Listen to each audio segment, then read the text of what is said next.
Ya itu Zidin Fakih tadi ada itu. Nggak bisa. Di sana. Fahmi di mana? Bintangnya Pak. Mana? Banyuwangi. Oh, Banyuwangi. Ini apa? Di Zidin tadi Boleh. Cuma itu belum masuk. Di Zidin Fakih ada. Biar nanti ambil dulu Kak. Di Zidin Fakih tidak ada ya? Ada tadi Bapak. Kelihatan memang, tapi kok dia kayaknya keluar masuk. Sinyal. Mas Niatul Ilmiah. Mas Niatul Ismiah. Ilmiah hadir Pak. Ya, ada ya. Oke. Di mana? Di Bali Pak. Oh, di Bali. Oke, Yuvita. Iya Pak. Kita bilang, Iya. Yuvita di mana? Iya, saya di Gebang Pak, Cempaka, Jember. Oh, di Jombang Jember ya, bukan Jombang Mojokerto. Bukan, saya di Jember Pak. Oh, di Jember. Iya, Gebang. Oke. Gebang. Oh, Gebang ya. Saya kira Jombang mana, Kencong sana. Bukan. Ya, Yuvita ya. Oke. Sehari-hari ngajar Mbak Yuvita. Sehari-harinya ngurus anak sama pekerjaan di rumah ya Pak ya. Sana nak sana. Ibu rumah tangga. Ibu rumah tangga. Oke, ya selamat menikmati kegiatan mengurus keluarga ya. Iya, di sana. Aku Zatul Zakia, Api. Hadir Bapak. Nggak bisa kok minta saya kalau ada orang. Di sana, di sana. Kegiatan sehari-hari. Belajar menjadi mahasiswa Bapak. Oh, belajar aja. Oke. Oke Bapak. Jut, ini mana? Jut. Dari Ada Pak. Di sana. Saya dari Bengkulu asli Pak. mana? Uluhan. Oh, Bengkulu. Kok Jut kan orang Aceh. Betul Pak. Bengkulu ada yang Jut juga. Turunan orang Aceh kali ya. Jut itu kan nama ini ya. Jut itu seperti apa, nona ya. Nona gitu ya. Turunan Aceh. Kalau di Jawa itu Jut itu kayak Raden gitu ya, kayak Raden gitu. Ya, itu pangkat yang diberikan. Ya baik, ini tadi semua kalau gitu ya, izin satu aja, izin Pak. Ya baik. Saya sudah nge-share apa namanya ini ya, sudah nge-share di grup tadi ya. Apa ya? Apa RPS belum nge-share RPS. PS. Saya share dulu di sini aja. Belum Bapak. Oke. Ini nanti apa? Kalau bisa mendownload dari sini silakan. Kalau nggak bisa nanti saya share di grup ya. Ini adalah RPS kita selama satu semester ini. Jadi kita akan belajar 16 kali tatap muka. Itu yang tatap muka pertama kemarin harusnya kan sudah ya. Ini betul ya kemarin. Ini yang pertama ya. Harusnya kemarin sudah pertemuan kan ya. Oke Pak, kemarin Iya, Bapak. kartu merah.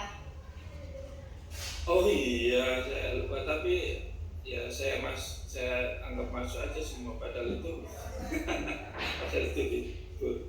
Ya baik, nanti ini ada 16 tatap muka ya, 1 sampai 8 saya, terus UTS ya, kemudian 9 sampai 16 adalah dosen yang satunya Pak Sabtowarno ya. Nanti saya akan di bagian pertama, ini mulai pengantar kontrak belajar itu sampai ke apa itu praktek filosofis ya di masa sekarang ya. Mungkin saya akan bicara dulu tentang apa itu filsafat dan apa definisinya dan apa yang akan kita pelajari dalam mempelajari filsafat ilmu itu ya. Nanti tugas dari kuliah ini saya kira gini, kita kan kelompok ini 15 orang ya, 15 orang. Kalau misalnya saya hari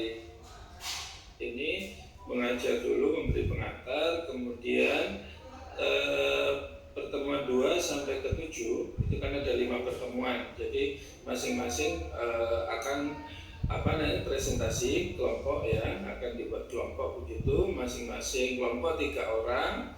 Di sini misalkan di pertemuan mendatang itu tentang analisis aliran dalam filsafat ilmu, itu kemudian apa saja yang akan diskusikan di situ. Nanti ada di bawah ini, ada di bawah di sini.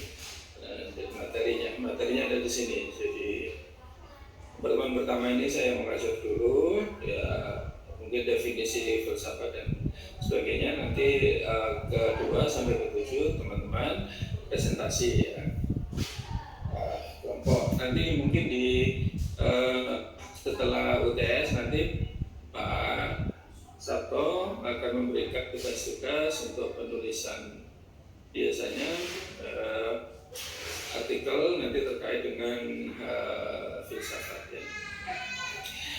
Nah, nanti ada presentasi dan diskusi kan. Jadi misalnya pertemuan itu mendatang ini hari Jumat depan itu analisis aliran filsafat ilmu, kemudian Jumat lagi teori keilmuan muslim kontemporer, terus kemudian disusul selanjutnya ya sampai pertemuan ke-7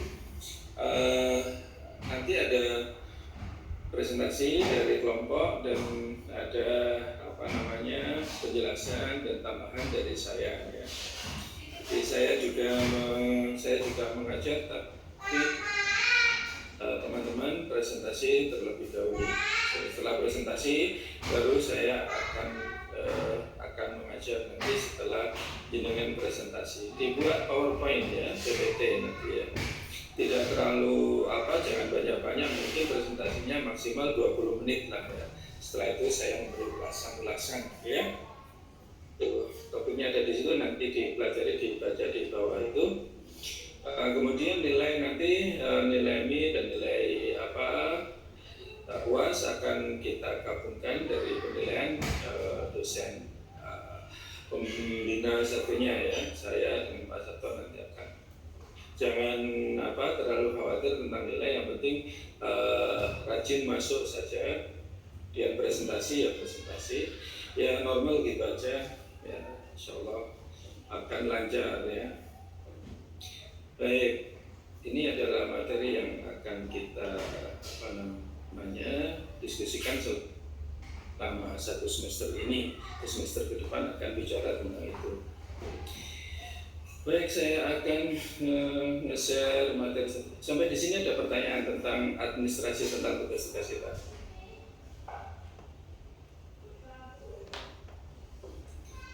Filsafat ilmu. Untuk kelompoknya berarti per kelompok itu 3 orang. 3 orang untuk kelompoknya 3 orang, karena kan kita 15 orang, 5 materi. Jadi itu masing-masing 3 orang ya. Tentukan sendiri, nanti di share ke grup nanti kelompoknya ya. Baik, mengawali pembicaraan kita tentang filsafat ya, definisi filsafat ini saya akan share materi kita.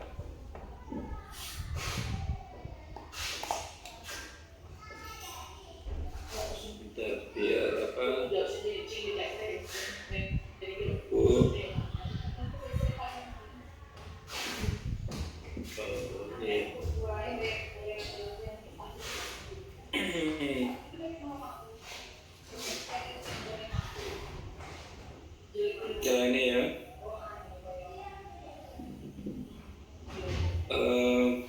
bisa kelihatan itu, kelihatan atau belum kiranya? Terlihat Pak. Sudah bisa dilihat, Sudah tentu. Terlihat. Ya, tapi saya harus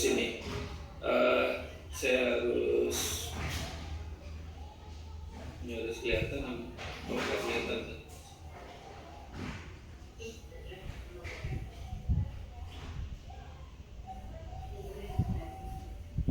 show my screen. Oke. Nah ini.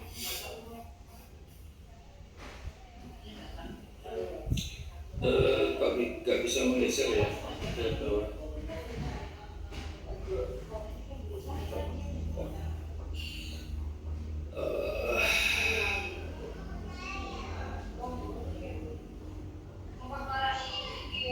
Saya bukan dulu ya.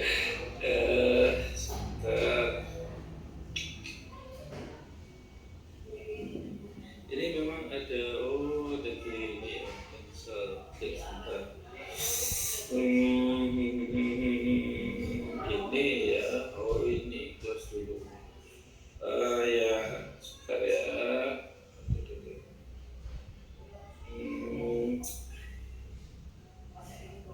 Share.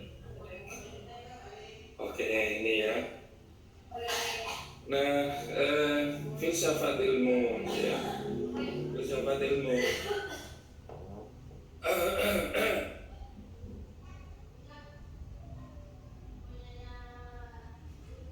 Filsafat ilmu itu terambil dari kata. Sebentar, saya ingin mematikan kamera saya biar.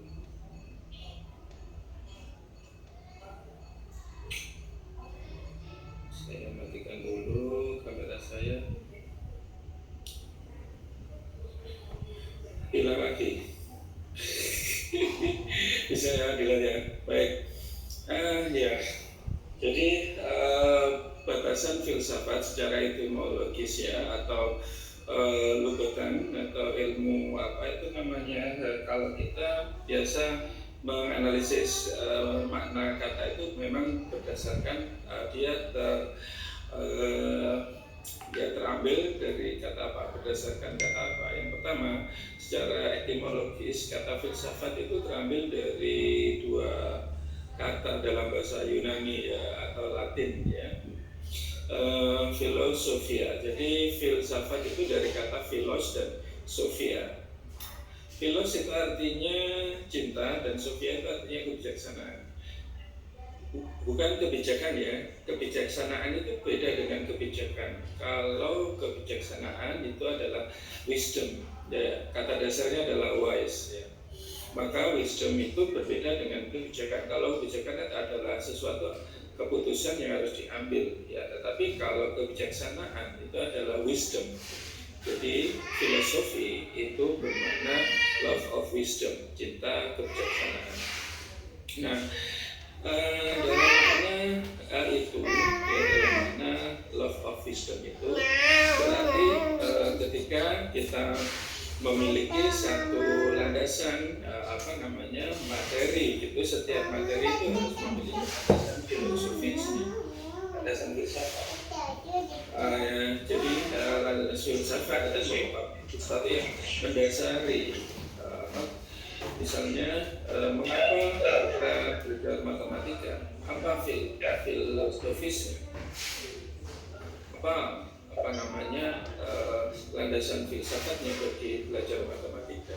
Jadi kita mencari sesuatu landasan berpikir, landasan mengambil suatu tindakan itu akan memiliki value, ya, akan memiliki value. Orang ya kalau mengajar filsafat itu memang enak bertatap muka ya, kalau dia bertatap muka enggak enak. Kalau online gini rasanya gimana? Tapi orang yang dari Bali bisa nggak datang ke Jember? Insya Allah Pak, kalau ada waktu. Soalnya saya ikut siapa? Itu makanya kalau memang nanti kita harus ada tatap mukanya itu. Sebab sama sekali memang tidak enak kalau kita itu kuliah online, kuliah filsafat. Saya kalau mengajar itu, apalagi mengajar filsafat ya, lebih enak kalau bertatap muka. Jadi saya bercerita banyak hal itu dengan satu ekspresi. Kalau mengajar di depan laptop itu Satu tuh mata itu betul ya. Yang kedua ini leher juga betul. Aduh, ya. Nah, di Yunani Pythagoras itu diyakini sebagai satu ahli kebijaksanaan ya, yang dikenal sebagai Sophos. Jadi kebijaksanaan itu Sophia, orangnya Sophos. Jadi kalau ke dalam bahasa Indonesia menjadi dari filsafat menjadi filsuf dan seperti itu ya. Ya, ini mana yang karena jauh sekali jarak antara bahasa Latin Yunani kuno dengan bahasa Indonesia sekarang, sehingga mungkin hanya bisa membaca itu saja bahwa yang dimaksud dengan Sophia itu adalah kebijaksanaan dan orang yang namanya Sophos ya. Ada beberapa juga contoh lainnya, tokoh-tokoh lainnya, misalkan Socrates, ada juga Pythagoras, ada Plato, ya, Aristoteles ya. Semua adalah tokoh-tokoh ahli-ahli kebijaksanaan ya. Nah, dengan demikian orang yang cinta kebijaksanaan itu disebut filosofos. Atau kemudian bahasa kita filsuf atau filosofos ya. Baik, sekarang itu tadi kan secara urutan, sekarang secara istilahan atau konseptual.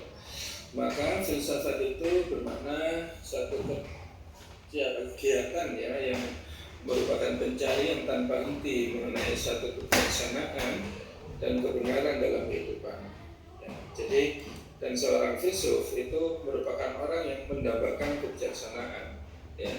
Orang yang mendapat kebijaksanaan, orang yang selalu mencari, dan orang yang selalu mendasarkan sesuatu itu pada kebijaksanaan, maka dia adalah seorang filsuf. Seorang filsuf adalah juga seorang pemikir, karena landasan kerja dari filsafat itu adalah pemikiran ya. Oleh karena itu saya ingin kalau ada papan tulisnya, maka saya bisa mencoret-coret di papan tulis sebetulnya arah nanti dari mulai fakta, kemudian menjadi knowledge, kemudian menjadi knowledge yang menjadi value, kemudian menjadi ilmu ya. Itu adalah pencarian filosofis, seseorang menerjemahkan dari fakta menjadi ilmu ya. Terus ada satu pertanyaan yang baik yang harus kita jawab, apa kalau begitu makna kebijaksanaan? Nah, atau kebijaksanaan atau wisdom itu maknanya adalah lebih dari sekedar pengetahuan. Jadi begini ya, kalau saya bisa jelaskan, teks saya ini bisa dibaca nggak? Definisi kebijaksanaan wisdom. Bisa Oke ya, kecil tapi ya. Lagi yang kelihatan Bapak. Ya nggak apa-apa. Oke, saya ingin menjelaskan begini. Jadi perjalanan dari fakta menuju ilmu itu ada beberapa langkah harapan. Ya, pertama saya bisa nggak membuat catatan di sini, mungkin bisa ya enter dulu. Nah, saya tulis di sini perjalanan ilmu ya.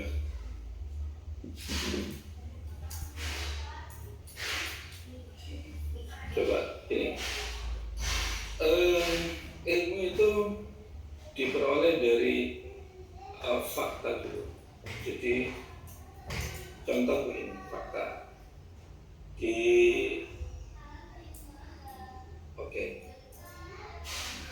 Anda mendengarkan berita di televisi 2 hari yang lalu lah, kemarin ya, tentang banjir di Bali ya.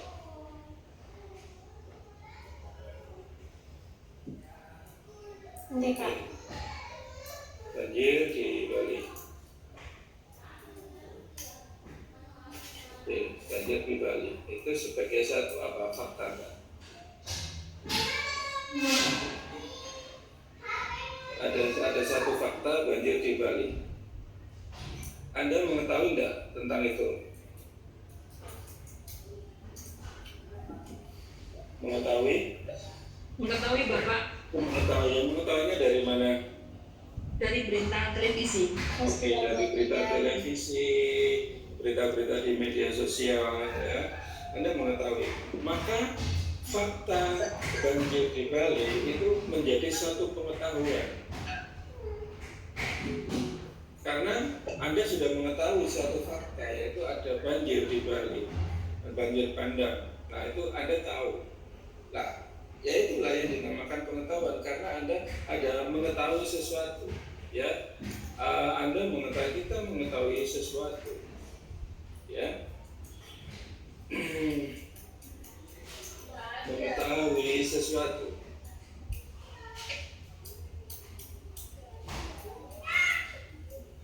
Sesuatu itu adalah fakta, ya, sesuatu adalah fakta. Faktanya adalah banjir di Bali, kemudian menjadi pengetahuan. Karena kita mengetahui, maka itu menjadi pengetahuan. Ya, maka itu menjadi pengetahuan. Nah, pengetahuan ini lalu, ya, apa value dari apa yang kita ketahui itu? Value-nya itu adalah banjir bandang misalnya, ya. Banjir di Bali itu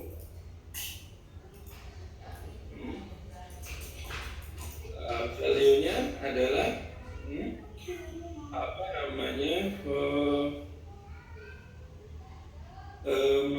menyisakan misalnya kesedihan, misalnya jadi menyisakan bencana dan kesedihan itu adalah value yang ada dalam apa namanya fakta itu. Value-nya adalah bahwa banjir di Bali itu menyisakan kesedihan.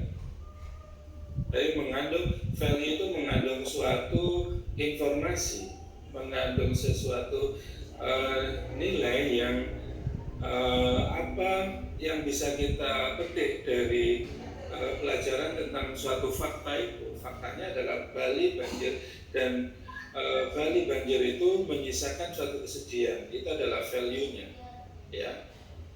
Nah, kemudian dari fakta itu kita mengetahui, kemudian dari pengetahuan kita itu bahwa ada value yang ada di apa namanya ada di dalam suatu fakta, dalam suatu kejadian itu.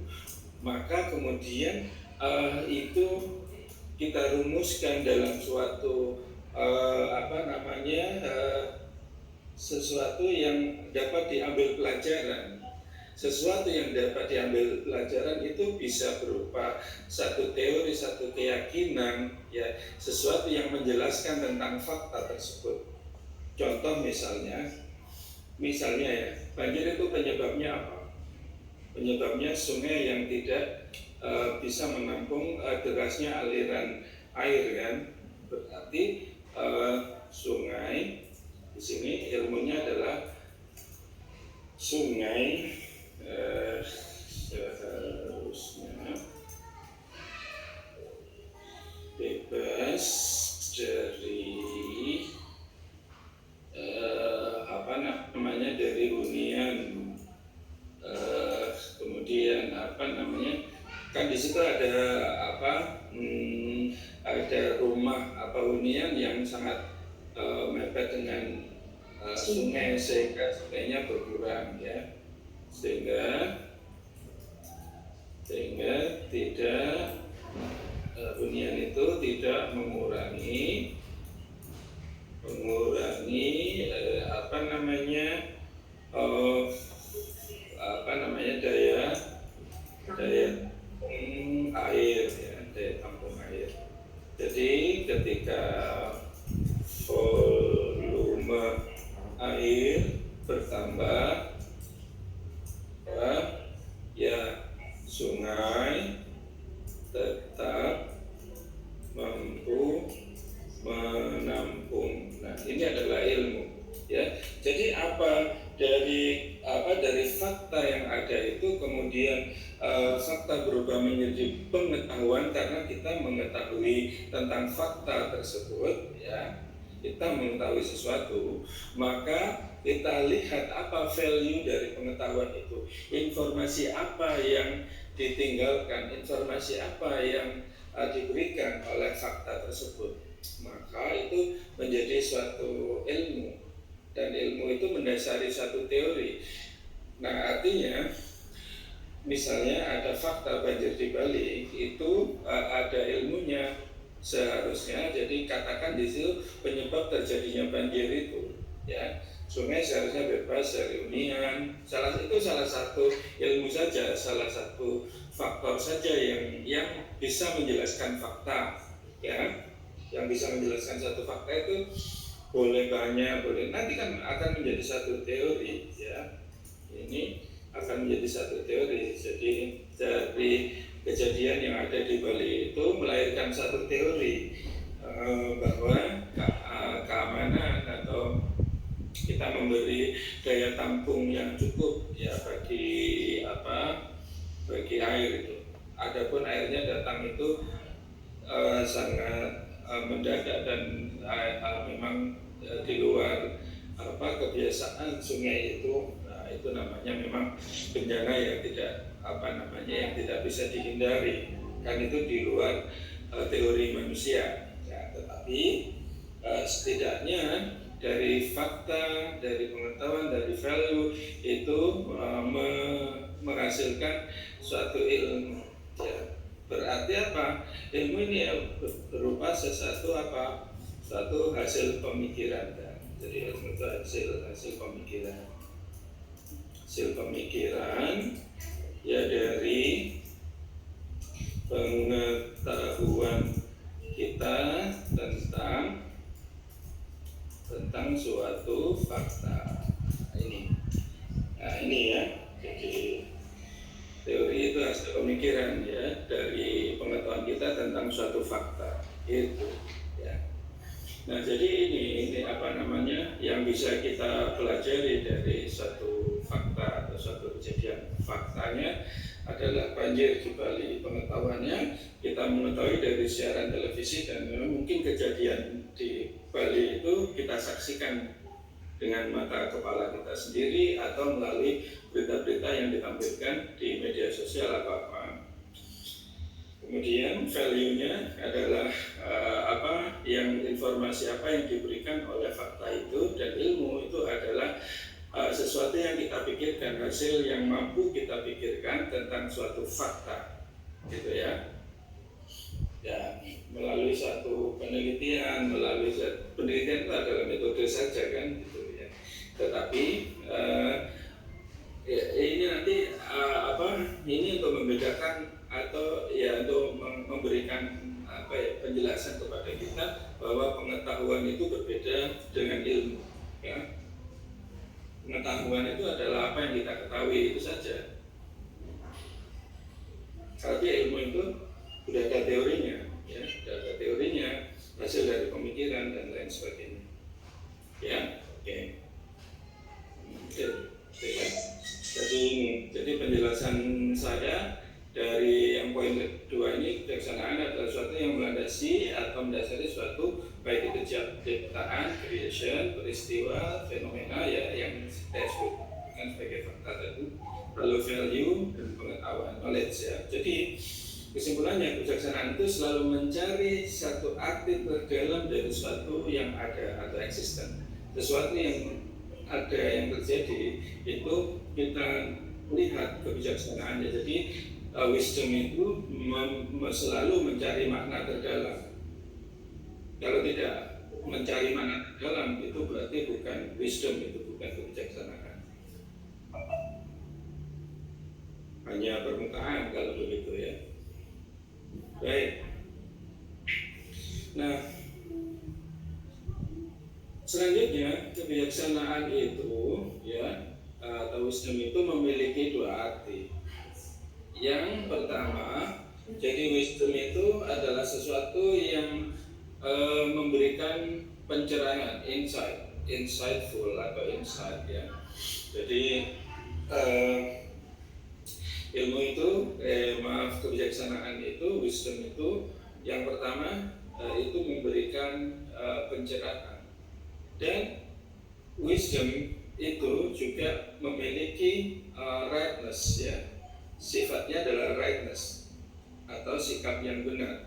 Jadi orang bijaksana itu pasti memiliki dua karakteristik itu, yakni dia selalu mencerahkan, yang kedua pencerahannya itu berdasarkan sesuatu yang benar, ya. Jadi seorang filsuf itu adalah seorang yang mencari makna terdalam dari sesuatu, yang makna itu mencerahkan dan berdasarkan sikap yang benar.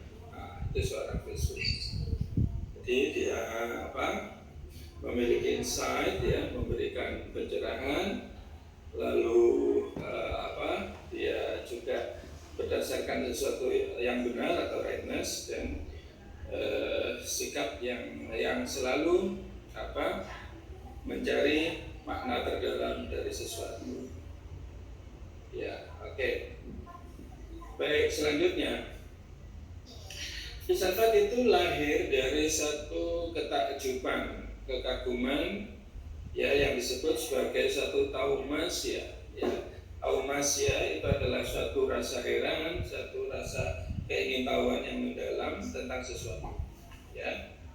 Lalu dari taumasia itu, rasa keingintahuan atau curiosity itu, ada suatu sifat dissatisfaction, yaitu ketidakpuasan terhadap sesuatu. Lalu dari ketidakpuasan itu muncullah suatu pertanyaan atau questioning, mempertanyakan, hasrat ingin bertanya, ya. Lalu ketika jawaban itu tidak memuaskan dia memiliki sifat aporia atau doubtness, ya. Doubtness adalah keraguan, ya, yang yang harus dijawab, ya.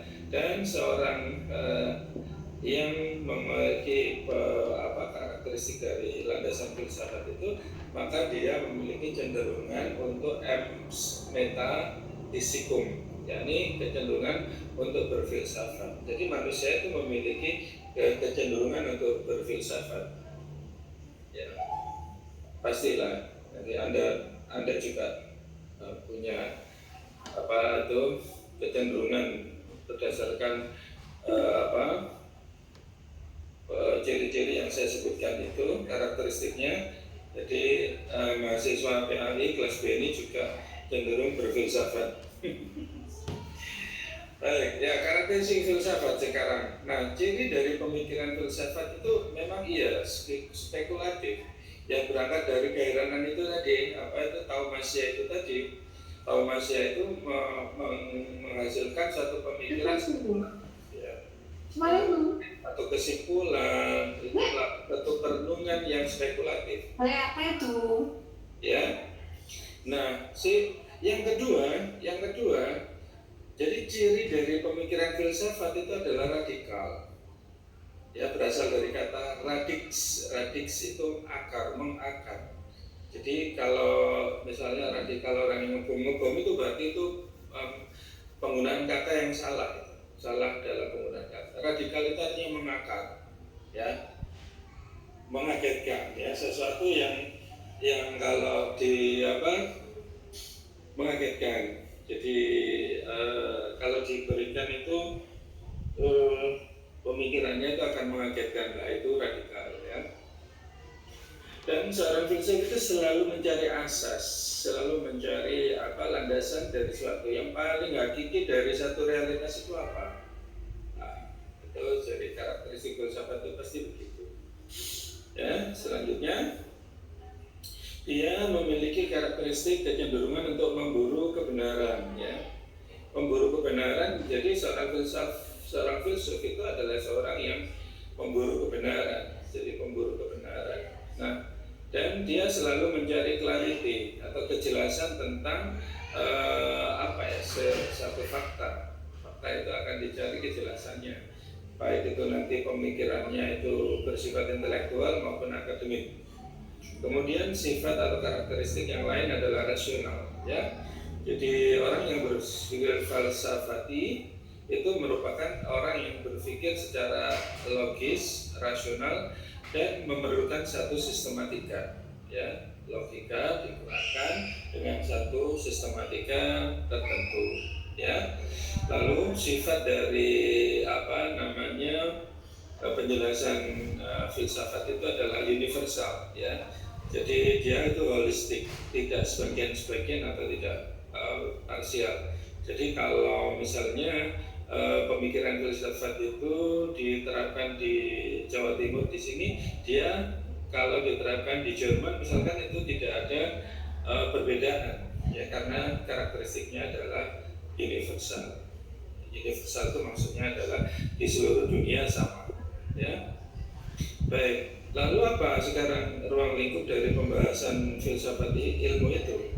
Yang pertama, ilmu atau science, ya, itu pembahasannya adalah spesifik, ya, sebagai suatu proses, ya, seperti suatu penelitian, karya-karya penelitian itu spesifik, ya. Sebagai suatu prosedur, dia merupakan suatu metode ilmiah, dan sebagai produk dia merupakan satu pengetahuan yang sistematis, ya. Nanti dengan berjalannya waktu Anda akan mengetahui perbedaan bagaimana yang dimaksud dengan proses dalam aktivitas penelitian itu sebagai suatu prosedur atau metode ilmiah dan sebagai satu produk, ya. Dan pengetahuan dan knowledge yang umum itu general, ya, itu merupakan suatu pengetahuan. Jadi apa yang kita ketahui, pengetahuan, misalnya kemarin ada sepak bola antara Indonesia dengan Korea dimenangkan oleh Korea 1-0, maka itu adalah satu pengetahuan, ya. Ada kejadian di Bali, itu terjadi bencana banjir bandang misalnya, itu adalah knowledge atau pengetahuan. Tetapi apabila sudah mengedepankan satu prosedur ilmiah atau metode ilmiah, kemudian pembicaraannya spesifik, kemudian ada analisis yang ilmiah, itu maka itu merupakan suatu ilmu, ya. Seperti saya jelaskan tadi, perjalanan ilmu itu dia berawal dari fakta, kemudian menjadi pengetahuan, kemudian memiliki satu value dan diteorikan, ya, dianalisis secara ilmiah, maka dia akan menjadi ilmu, ya. Saya jadi pengetahuan, knowledge itu berbeda dengan ilmu, ya. Ya, dari prosedur tersebut, ya, berbeda. Ya, saya kira itu pemahaman kita tentang filsafat, ya. Ini ada beberapa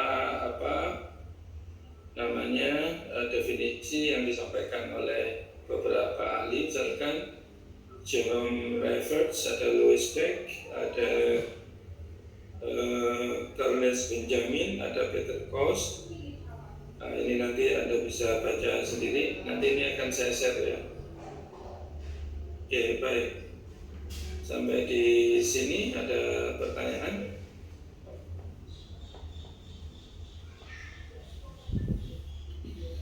Boleh.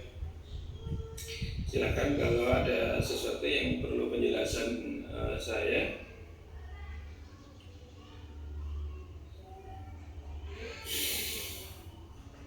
Masih ini, ya, masih baru baru in charge gitu, ya.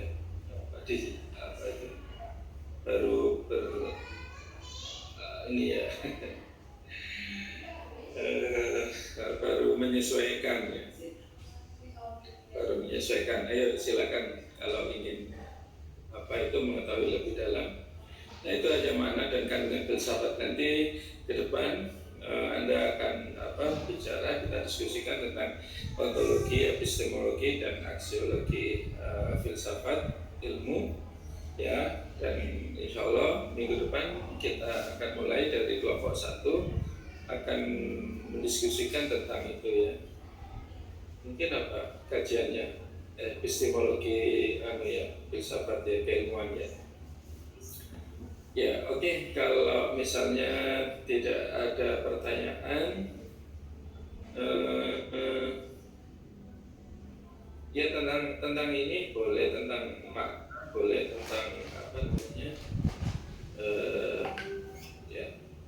mungkin Mas Izudin ya, tadi Mas Izudin belum absen ya.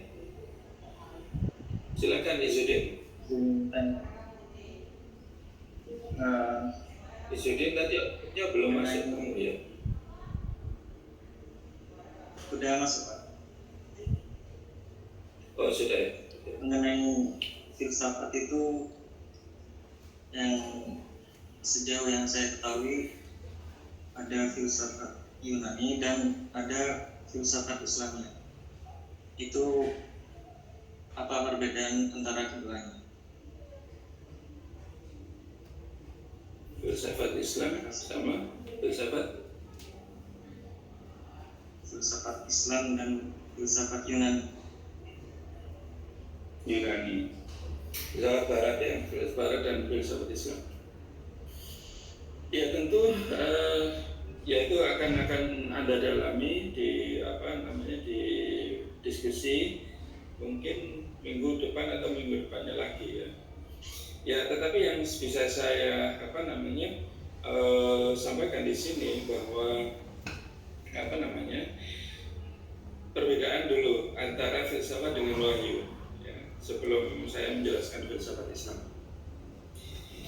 Wahyu atau revelation ya itu berbeda dengan filsafat. Karena apa? Filsafat itu adalah kemampuan tertinggi dari manusia untuk menghasilkan satu kebijaksanaan ya, atau wisdom dari pemikirannya. Pemikirannya itu dipengaruhi oleh pengetahuan ya.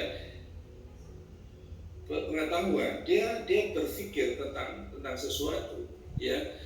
Misalnya ada kejadian ada satu fenomena di Bali itu ada hujan kemudian mengakibatkan banjir bandang. Dia memikirkan itu sampai radik, sampai mendasar ya, sampai memperoleh jawaban yang memuaskan ya. Karena tadi kan syarat-syaratnya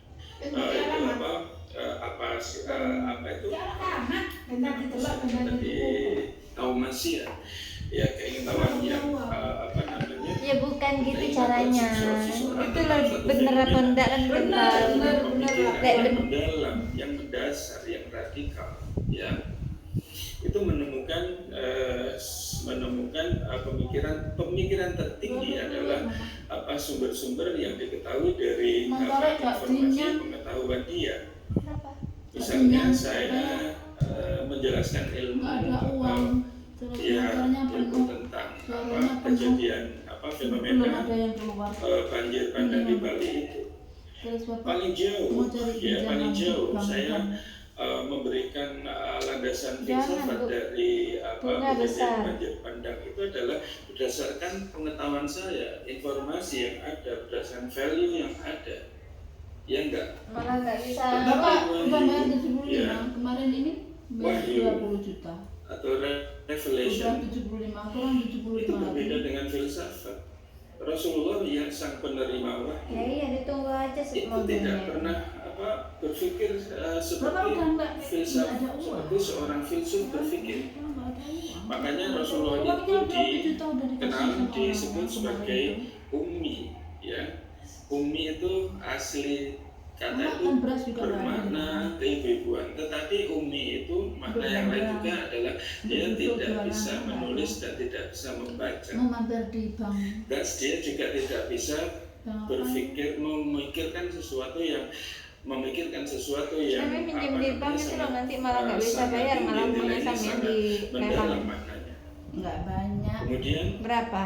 dia Paling memperoleh sekitar wahyu. 20. Wahyu ini adalah dari Tuhan. Iya tapi kan bunganya Ya kan? besar itu. Dia tidak berpikir tentang suatu perintah. Nanti kalau ada uang Dari mana dia tahu bahwa Tuhan itu satu? Iya tapi bang nggak mau Rasulullah diikuti. tidak pernah berpikir tentang Tuhan itu satu. Dia tidak pernah mengetahui. Ya, dia memperoleh wahyu sebagai satu revelation.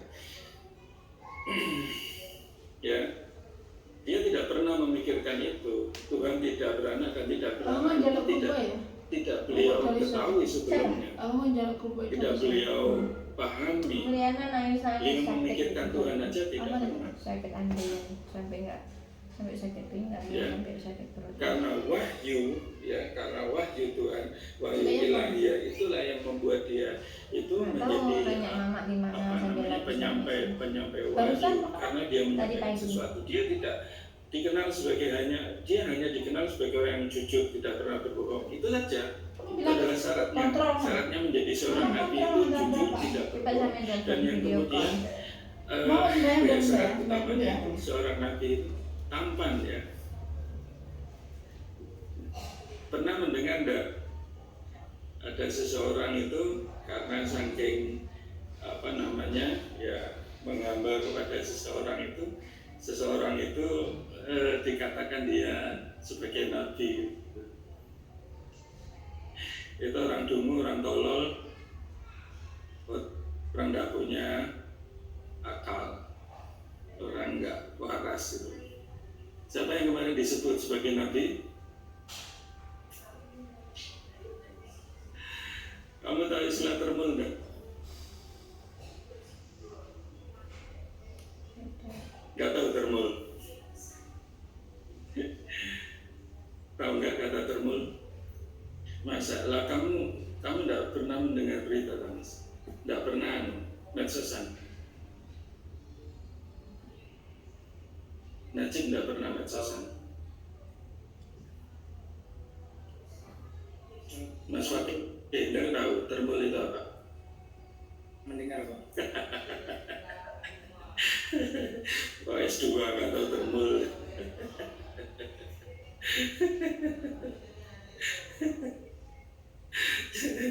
Siapa yang tahu termul?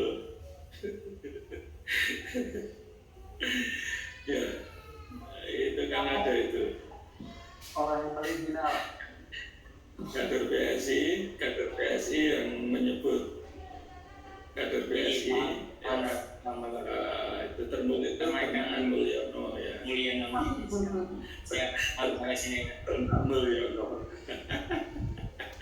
Saya kira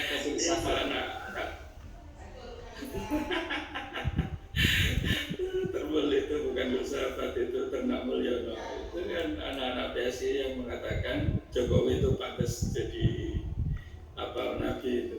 Ya bodoh dia itu. Syaratnya nabi itu kan bukan pembohong kan. Al-amin. Kalau pembohong ya nggak bisa jadi nabi. Kemudian yang kedua,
dia harus tampan karena dia penyampai pesan ilahiyah.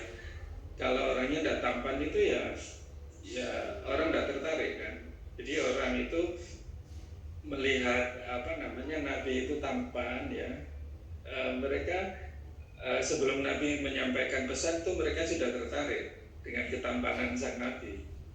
Nabi tidak pernah berbohong dan tampan ya, sehingga pesan itu selalu sampai. Kenapa? Karena percaya kepada pembawa pesan itu. Ya begitu. Nah, apa kemudian yang membedakan filsafat Islam dengan filsafat Yunani Barat? Kalau filsafat Barat itu kan filsafat lahirnya pemikiran-pemikiran itu tidak didasari dari revelation atau kewahyuan itu tadi. Kalau di filsafat Islam itu sedikit banyak kebijaksanaan ya atau wisdom itu dipengaruhi oleh wahyu itu tadi ya. Jadi bukan wahyu itu sendiri bukan, tetapi pemikiran para filsuf Islamnya itu dipengaruhi oleh revelation ya, wahyu yang disampaikan oleh Allah kepada malaikat Jibril dan disampaikan kepada Muhammad Rasulullah SAW ya, itu melalui satu proses ya. Kadang malaikatnya hadir sebagai manusia, kadang malaikatnya hadir suara saja ya, kadang menjadi orang yang tua ya. Itu adalah satu cara. Tetapi ya filsafat Islam itu adalah dipengaruhi ya oleh oleh pemikirannya itu dipengaruhi oleh wahyu itu tadi ya. Jadi pemikiran kalau Barat itu tidak didasari, tapi betul-betul landasan berpikir yang sangat mendalam dan radikal dan sangat mendasar itu pemikirannya. Ya, jadi tetapi tidak dituntun oleh wahyu gitu ya. Tetapi filsafat Islam itu dipengaruhi ya. Jadi dipengaruhi seperti Al-Ghazali filsafat Islam, filsafatnya ya dipengaruhi lah sedikit banyak itu pemikirannya dipengaruhi oleh wahyu ilahiyah itu tadi ya. Itu aja bedanya. Itu ya, jadi secara sederhana begitu supaya kita dengan pemikiran yang sederhana ini bisa masuk gitu ya, bisa membedakan antara filsafat Islam dengan filsafat Barat ya, filsafat Yunani atau Barat ya. Kita menyebutnya filsafat Barat biasanya ya, filsafat yang dilatar belakangi oleh pemikiran Yunani. Dan Yunani kuno loh ya, bukan Yunani yang sekarang, Yunani yang kuno, yang zaman-zaman Plato, Socrates, Aristoteles, ya Pythagoras itu ya. Kalau sekarang mungkin Yunani tidak menjadi lagi pusat orang berfilsafat ya. Ya filsafatnya Yunani ya filsafat Yunani kuno itu, Old Greek ya, Yunani yang kuno. Ya saya kira itu ya. Sudah cukup mendalam pembicaraan kita, sudah cukup luas tadi dengan contoh-contoh, dan mudah-mudahan ini minggu depan bisa kita lanjutkan dengan diskusi-diskusi ya. Buat PPT sederhana seperti ini saja, mungkin membuat 5-7 slide itu sudah cukup itu untuk satu pertemuan, untuk 15-20 menit insya Allah cukup ya. Monggo untuk grupnya dibentuk sendiri ya Mbak. Untuk grupnya dibentuk sendiri ya. Nggih, Pak. Ya mungkin yang orang yang jangan kenal atau orang yang punya kedekatan atau enak komunikasinya monggo. Saya enggak ini nanti pokoknya sudah terbentuk kelompoknya, di-share di grup ya. Ya, nanti grup ini dipilih tentang apa? Grup ini tentang apa? Ya. Ini nanti saya share ya, materi barusan akan saya share di grup ya. Iya Bapak. Nggih, Bapak. Baik ya, oke. Terima kasih atas perhatiannya. Mudah-mudahan manfaat barokah dan kita bisa ketemu minggu depan, insya Allah ya. Baik mungkin luring maupun daring, terserah nanti apa yang kita anukan. Ya kalau kita bisa ketemu, maka saya lebih enak, lebih senang ya. Kalau tidak ketemu, online juga masalah ya. Saya kira itu, terima kasih dan akhiran. Allahumma fiqh lan kita. Assalamualaikum warahmatullahi wabarakatuh. Waalaikumsalam. Assalamualaikum warahmatullahi wabarakatuh. Sampai jumpa ya. Dan terima kasih Bapak. Terima kasih Bapak. Oke.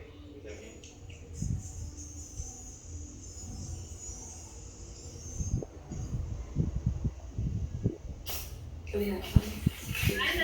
Hai Mbak Kurnia. Ikut. Mbak Kurnia nggak jadi ke rumahku. Kurnia Sopo, nggak ada nama Mbak Kurnia. Di kampus. Oh, Udah. 16. Oh, dari kampus.